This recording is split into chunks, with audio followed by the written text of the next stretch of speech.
Voilà, shalom, que la paix de Yahushua soit avec vous là où vous êtes. Et il est 10h05 alors que le Saint-Esprit nous a mis à cœur de partager avec vous cette parole, cette petite exhortation et intitulée Connaître Elohim, parce que c'est une série d'enseignements que nous avons commencé avec les frères ici à Kinshasa et que beaucoup d'entre nous ont manqué. Alors j'avais voulu faire de récapitulation depuis le début jusqu'à là où nous sommes arrivés présentement, et aussi dans le but d'édifier la foi de nos frères et sœurs. L'Écriture dit que Elohim a établi dans l'Église les apôtres, les prophètes, les docteurs, les évangélistes et les pasteurs dans le but de l'édification de l'épouse, parce que le temps avance et l'ennemi sait qu'il a très peu de temps. Et l'apôtre Paul dit qu'il faudra racheter le temps car les jours sont mauvais. Et la nuit a tellement avancé que le jour, c'est-à-dire l'enlèvement de l'Église, n'est vraiment plus pour longtemps. Alors, nous avons choisi de partager avec nous cette parole de l'Écriture pour introduire un peu cette série d'enseignements que nous allons commencer à voir continuellement avec nos bien-aimés sur Connaître Elohim, un enseignement où nous allons parler de la divinité. Nous allons essayer un peu de parcourir les Écritures pour prouver la divinité de Yahushua Mashiach, établir toutes les vérités fondamentales et suivant les Écritures, pour que nous ayons vraiment cette lumière que donne la parole et que nous ne puissions pas tomber dans la confusion. Alors aujourd'hui, il y a beaucoup d'avis, beaucoup d'interprétations, beaucoup d'argumentations, beaucoup de voix en ce qui concerne la divinité. Certains ne croient pas à l'existence de l'être suprême par qui toute chose a été créée. Il y a de ceux qui croient à plusieurs dieux, à plusieurs Elohim, c'est-à-dire des nations polythéistes. Il y a ceux qui croient à un seul Elohim. Et il y a certains qui croient qu'il est trinitaire, il y a 3 personnes qui le constituent. Certains croient qu'il est unique, etc. Donc, c'est ce que nous allons quand même essayer d'exploiter dans les Écritures. C'est un sujet vraiment capital, fondamental pour la foi. Et j'aimerais lire une portion des Écritures. Pour commencer, je prends Yohanan, Jean.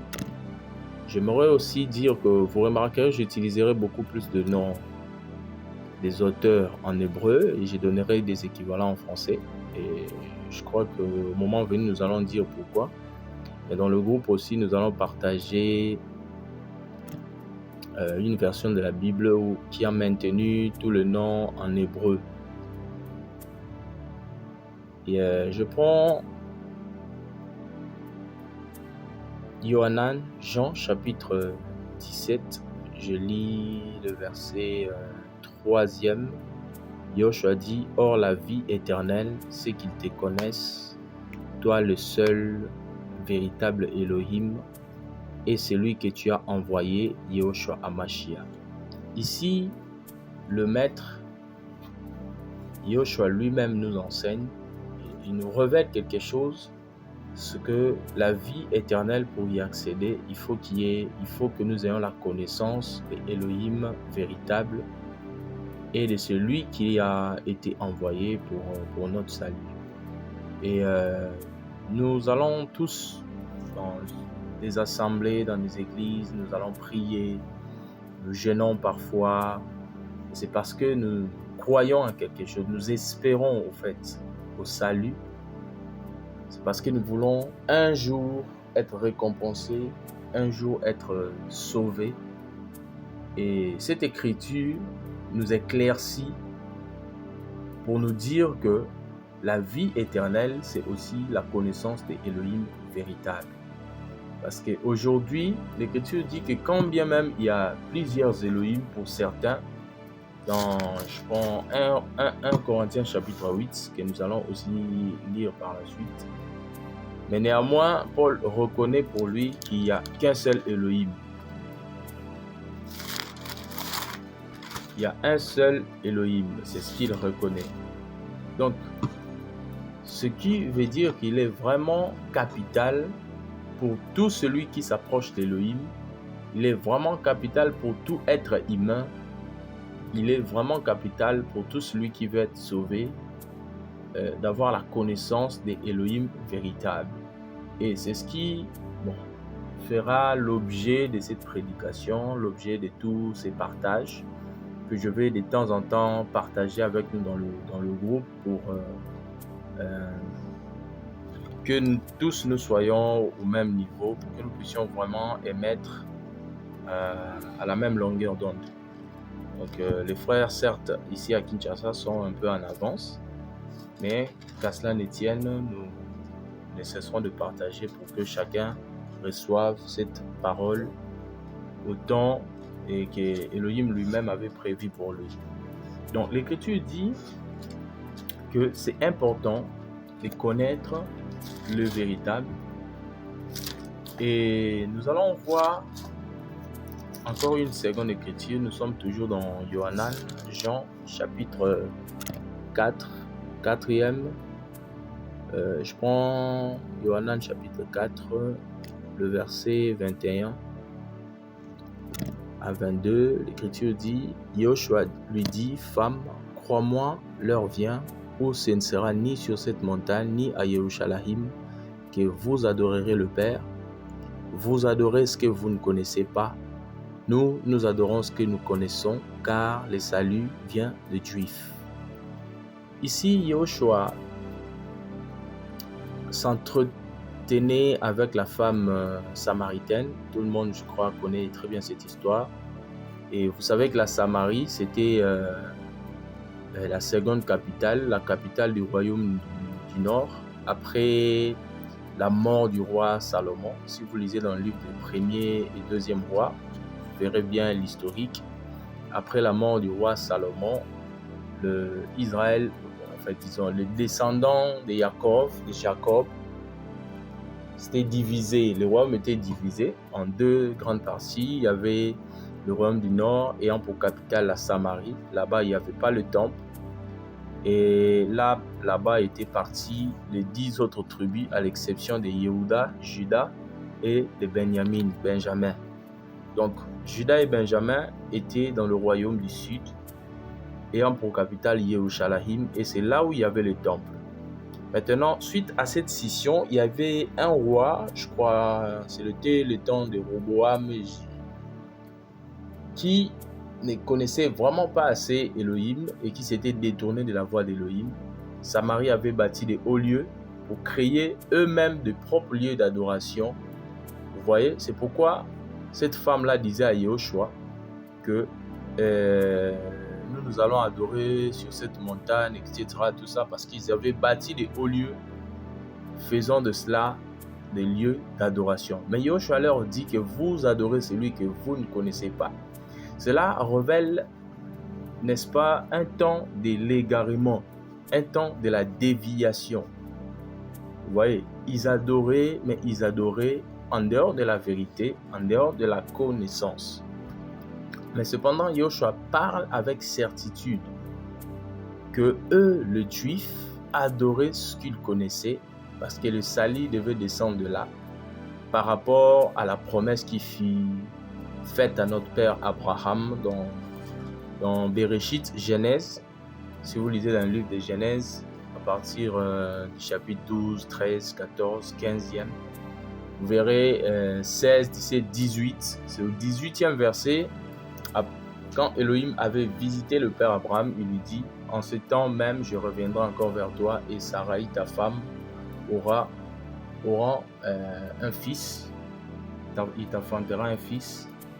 Et c'est de là, si vous prenez encore Galates chapitre 4, vous allez lire, vous allez voir que c'était de Yitzhak que devait descendre la postérité, que devait plutôt sortir le sauveur, qui devait venir descendant de la tribu de Yehuda, Juda. Vous voyez, les Juifs, c'est de là que devait venir le salut. Maintenant, ici, Yoshua nous révèle quelque chose. C'est le caractère de celui qui est juif. Vous voyez, le caractère du peuple juif. C'est-à-dire, les juifs, celui qui a la connaissance de Elohim véritable. Celui qui a la connaissance de celui qui est digne d'être adoré. Vous voyez, souvenez-vous dans Apocalypse, quand l'apôtre Yohanan, Jean, finit de voir la révélation de l'Apocalypse, quand l'ange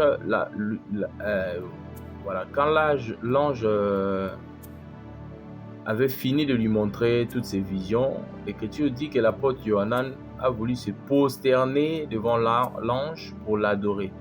Mais l'ange lui a dit, garde-toi de le faire. Je suis l'un de tes frères et de tes compagnons de service, mais adore Dieu. Vous voyez, adore Elohim. Adore Dieu. C'est lui qui est digne d'être adoré. Alors, les Juifs avaient reçu cette grâce de par la loi de Moshe. Si vous prenez Romains chapitre 2, à partir du 12e verset, l'Écriture dit qu'il y a un peuple qui avait la loi, il y avait aussi un autre peuple qui n'avait pas la loi. Israël avait la loi, les Juifs avaient la loi de Elohim, et c'est ce qui marquait sa différence entre lui et les autres nations païennes. Parce que toutes les autres nations en dehors des Juifs, depuis l'Antiquité, étaient des peuples polythéistes. Pourquoi? Parce que suite à la chute d'Adam, la communion avec Elohim était rompue. Et l'homme commençait à chercher des voies et moyens pour accéder à la divinité, pour aller vers Elohim, pour aller vers Dieu. C'est ce qui a créé beaucoup de sectes occultes et pernicieuses, vous voyez, au cours des âges. Parce que l'homme commençait à chercher à rétablir la communion, alors que cela n'était pas de sa responsabilité. Elohim lui-même avait tout prévu pour rédempter l'homme. C'est pourquoi nous disons que ce n'est pas nous qui sommes allés vers lui, c'est lui qui est venu nous chercher, comme il était venu chercher Adam dans le jardin. L'Écriture dit qu'il a dit, l'homme, où es-tu? Et toutes ces nations polythéistes étaient considérées impures. Si vous prenez Actes des Apôtres, chapitre 10, lorsque l'apôtre Pierre, Céphase, devait aller apporter la parole à Corneille, vous voyez, il y eut d'abord une vision où il voyait les animaux impurs descendre du ciel et on lui donnait à manger. Et c'est après avoir prêché à Corneille qu'il s'était rendu compte que Elohim ne fait pas point exception d'homme, quand bien même il s'agissait des païens, des incirconcis. Mais Elohim l'avait quand même autorisé d'aller vers eux. Donc, le juif est ce peuple qui a la connaissance de la vérité, qui a la connaissance de la loi, la connaissance de la sainteté, de la loi sainte et de Elohim véritable. Mais ça, c'était par rapport aux juifs de la loi. Mais l'Écriture nous dit que ces juifs-là, aujourd'hui, ce ne sont pas les juifs qui se faisaient circoncire suivant la loi. Prenons par exemple Romains chapitre 2, versets 28 à 29. Lisons. Romains chapitre 2. Romains chapitre 2, verset 28 à 29, je lis. Je commence même dans la partie du 27e verset. L'apôtre Paul dit, « Et l'incirconcis de nature qui accomplit la Torah, la loi, ne te jugera-t-il pas, toi qui la transgresses, tout en ayant la lettre de la Torah, c'est-à-dire de la loi, et la circoncision. Car le juif, voilà 28, ce n'est pas celui qui en a l'apparence. Et la circoncision, ce n'est pas celle qui est apparente dans la chair, mais le juif est celui qui l'est dans le secret, et la circoncision, c'est celle du cœur, selon l'esprit, et non selon la lettre, dont la louange ne vient pas des humains, mais des Elohim. Je lis dans une autre version pour faciliter aussi les frères. Romains chapitre 2, verset 28 à 29, il dit: le juif, ce n'est pas celui qui en a les apparences, et la circoncision, ce n'est pas celle qui est visible dans la chair, mais le juif, c'est celui qui l'est intérieurement, et la circoncision, c'est celle du cœur, selon l'esprit et non selon la lettre. La louange de ces juifs ne vient pas des hommes, mais des dieux, des Elohim. Ici, l'apôtre Paul établit une vérité beaucoup plus profonde pour nous expliquer maintenant que les Juifs anciens qui avaient la loi de Moïse avaient été aveuglés, selon 1 Thessaloniciens, je crois chapitre 2, et 2 Thessaloniciens également, selon Ésaïe chapitre 6 également. Il fallait que Israël soit endurci pour que les nations prennent part au salut. Maintenant, ici, il nous révèle que les vrais Juifs, ce sont ceux qui ont été rédemptés, ceux qui ont été régénérés. C'est par là qu'il parle de la circoncision du cœur. Et les Juifs dont parle l'apôtre Paul ici dans Romains chapitre 2, il s'agit bel et bien de l'Église. Alors, si toi et moi sommes ces Juifs-là qui ont été régénérés, si toi et moi sommes ces Juifs-là qui ont été circoncis, cela veut dire, selon Yohanan chapitre 4, 21 22, nous devons avoir la connaissance des Elohim véritables. Nous devons être dans la vraie adoration, nous devons être dans la précision en ce qui concerne la connaissance du divin, du Créateur. Et je crois qu'en avançant, Elohim nous fera vraiment du bien. Nous serons bénis, nous serons illuminés par la parole. Et c'est vraiment ça la raison d'être même de cet enseignement. Parce qu'il nous faudra connaître celui que nous adorons. Il nous faudra connaître celui à qui nous adressons nos prières pour ne pas tomber dans l'idolâtrie comme ce fut avec les nations à l'Antiquité. Donc, c'est que Yahshua vous bénisse. Et en ce qui concerne Elohim, il faut savoir d'abord que le Elohim véritable est celui qui a créé les cieux et la terre.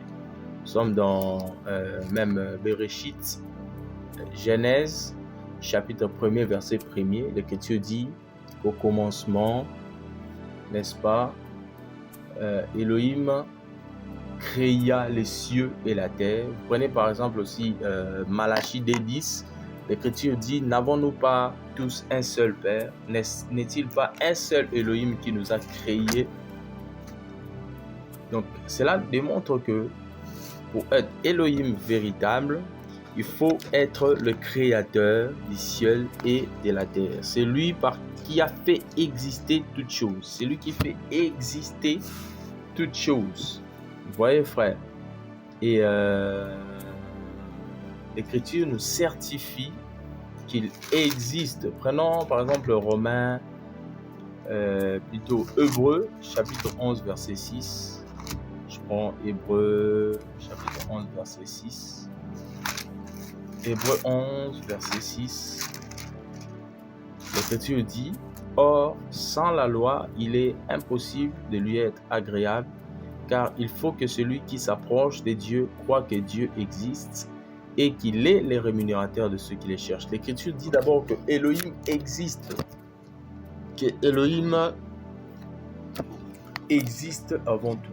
Et c'est cette vérité que nous devons vraiment garder du fond de nos cœurs, quelle que soit les philosophies qui viennent sur la terre, quels que soient les raisonnements des hommes, quel que soit le temps, le trouble, la science et toutes ces autres choses. Nous devons garder cela dans le cœur, nous devons garder cela dans notre âme, dans la profondeur de notre être, reconnaître que Elohim existe et qu'il est le rémunérateur de ceux qui les cherchent. Peu importe le temps, nous devons le garder, le reconnaître que cet univers grand et redoutable ne pouvait pas exister de par lui-même. C'est-à-dire, il y a un créateur qui a fait toutes choses. Même l'Écriture nous dit, même si, quand bien même Elohim est invisible, et néanmoins, il est visible à travers ses perfections qui ont été manifestées à travers de l'œuvre de la création. Si vous lisez dans Romains chapitre 8, vous verrez que l'Écriture dit que c'est par la création même, c'est la création même qui nous certifie que Elohim existe et que Yahushua HaMashiach vous bénisse abondamment. Je crois que c'est ici que nous allons mettre un terme et pour continuer prochainement, pour voir maintenant si Elohim existe, qui est-il, comment il est. Est-il trinitaire, est-il un homme, comment il est réellement, c'est Elohim, comment les hommes l'ont-ils connu. Et je crois que c'est ce qui fera l'objet de notre prochaine prédication, exhortation. Que Yahushua HaMashiach vous bénisse énormément là où vous êtes. Que la paix soit vraiment votre partage. Prions. Adonai Yahushua, nous te sommes infiniment reconnaissants pour la grâce que tu ne cesses de nous accorder tout le temps, que de tenir encore debout, quelles que soient les tentations, quel que soit le vent, Adonai. Il est écrit dans Matthieu chapitre 7e, que la maison qui est bâtie sur le rocher, cette maison-là tient, elle résiste face aux intempéries, Papa. Fais de nous cette maison pour la gloire de ton nom, cette maison dont parle le livre d'Hébreux, cette maison que tu as bâtie de tes propres mains, Papa, cette maison que tu as construite, Papa, par ta propre volonté, que nous puissions tenir jusqu'au bout de notre vie ici-bas, quelle que soit la tentation, quelle que soit la séduction, quelles que soient les attaques de l'ennemi, Adonai, nous implorons vraiment ta grâce sur nos vies, afin que nous puissions garder la foi jusqu'au jour de ton avènement. Il est écrit, lorsque le Fils de l'homme paraîtra, lorsqu'il reviendra, trouvera-t-il encore de la foi parmi les hommes? Adonai, nous te prions, parce que nous savons que la foi ne vient que par le moyen de ta parole, quel que soit l'ennemi, ô Père, quelles que soient les stratégies du diable pour semer la confusion. Nous croyons que tu nous as envoyé ta lumière par ta parole afin que nous puissions, Père de gloire, échapper à toutes ces stratégies et résister, nous purifier jusqu'au jour de ton avènement. Que tu bénisses mes frères, que tu bénisses tous mes bien-aimés. Au nom de Yahushua HaMashiach, nous avons ainsi prié. Amen.